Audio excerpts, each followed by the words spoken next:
los derechos humanos. Estábamos escuchando hace poco al señor Procurador de los Derechos Humanos, que aquí vivimos en el oeste, ¿verdad? Pero yo pues cuando venía conduciendo, me venía pensando y decía, bueno, tal vez un poquito peor que el oeste, ¿verdad? Porque en el oeste todavía se respetaban a las mujeres y a los niños, ¿no? Aquí ya no. Entonces, el problema se da en un momento determinado que hay una desintegración familiar. Yo asiento lo que dice el colega, que aquí el problema no es tanto del Estado, sino que los gobiernos en turno que nos han tenido, pues porque al final, decir Estado es una situación un tanto filosófica y es un tanto general, pero los gobiernos principalmente tienen que tener alguna política criminal que le den continuidad. Cada cambio de gobierno, cada quien agarra por su lado, y los países que están en vías de desarrollo, principalmente, con democracias incipientes posiblemente como la nuestra, le han apostado a la educación, y tal y como lo dice el colega, principalmente el gobierno, el Estado, debe proveernos ese tipo de satisfactores, como la salud, la educación. Pero ¿qué pasa cuando no lo hace y cuando lo que vemos son los hospitales llenos de pacientes y las calles llenas de personas asesinadas? Lo que ocurre es que hay que verlo de dos vías, la verdad. Honestamente, lo digo como abogado criminalista que soy, le puedo decir de que en un momento dado sí hay una especie de perversidad, inclusive en la ley, cuando personas que fallecen, uno dice, bueno, usted porque no tal vez ha sufrido la muerte de un familiar, ¿verdad?, a manos de una criatura o un diablillo como esos. Entonces, pero también hay que ponernos desde el punto de vista que no todo es culpa del gobierno y del Estado. Fíjese que la misma ley, los tratados internacionales y la misma cultura y el ánimo de supervivencia del ser humano nos obligan a estar también en capacidad para poder estar siendo garantes con cada menor que tengamos frente de nosotros, porque al final una de las posiciones es velar porque los menores principalmente, aunque no sean nuestros hijos, porque ese es el problema con el guatemalteco, que mientras no te afecte a ti y a tu familia, todo está bien. Y hay mucha gente, muchos hogares desintegrados, muchas madres solteras que van a trabajar, dejan a sus hijos, se rolan en las drogas, en las pandillas y maras, que dicho sea de paso no es lo mismo, y entonces allí sí les dan el calor, y les dan la protección, y les dan un lugar. Entonces, el problema es que muchos menores, y eso se lo puedo decir con toda propiedad, los menores que se ven envueltos en hechos criminales, siempre hay un adulto atrás, un adulto organizado, el crimen organizado, y en este preciso momento se están organizando otros grupos para poder delinquir. Pero yo sigo insistiendo en el tema de los padres.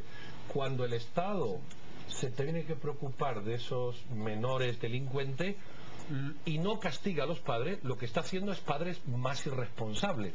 El mensaje que manda es, si usted no se preocupa de su hijo, no se preocupe, yo me encargo. Y entonces el ciudadano que es responsable, hace su ejercicio familiar, paga sus impuestos y vela porque todo va bien, paga unas consecuencias de un irresponsable. ¿Por qué el Estado también no castiga al padre irresponsable? Por supuesto, yo comparto su punto de vista sobre la base de que en los padres hay una coparticipación, podría tomarse como una responsabilidad. Incluso en España, por ejemplo, aquel que induce al menor a delinquir es sancionado penalmente como un instigador o en todo caso un cooperador necesario. En el caso de los padres se han olvidado las políticas criminales. Yo consideraría que sería importante enfatizar una responsabilidad, incluso copartícipe penalmente los padres en los menores. En estos momentos la ley exime de responsabilidad a los padres, o existe algún vínculo a la hora de condenar estos hechos. Mire, la ley específicamente, y eso ya lo platicó el licenciado, ya quedamos de acuerdo todos, que hay inimputabilidad parcial, se puede decir, porque la ley no necesariamente no quiere decir que no sancione a los menores, porque realmente hay penas inclusive que llegan hasta los 6 años. Ese es el gran problema, ¿no? Esa es la incomodidad de la sociedad, de por qué los padres no se sancionan, por qué un hijo en un momento dado comete un error y por qué no se llevan al papá también a la cárcel, por ejemplo. Eso es lo que dicen las personas.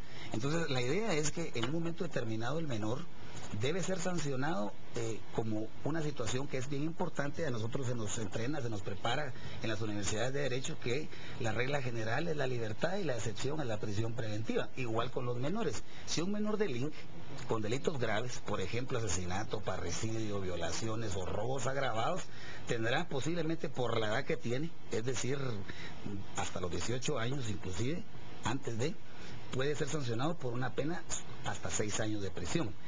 Y sucesivamente esto es importante hacerlo ver porque el crimen organizado, las pandillas, las maras, saben esto.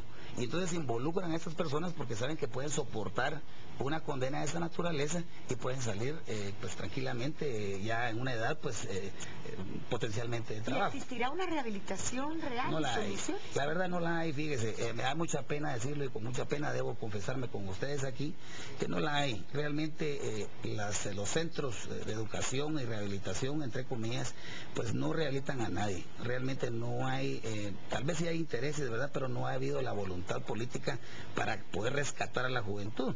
En ese ánimo de buscar una solución pronta y conciliadora que no rompa evidentemente parámetros que ustedes han dejado muy claro, yo quiero rescatar dos ideas que ustedes ya han comentado. Una es si estarían de alguna manera a favor de ese cuerpo colegiado de psicólogos, de doctores, que determinen la capacidad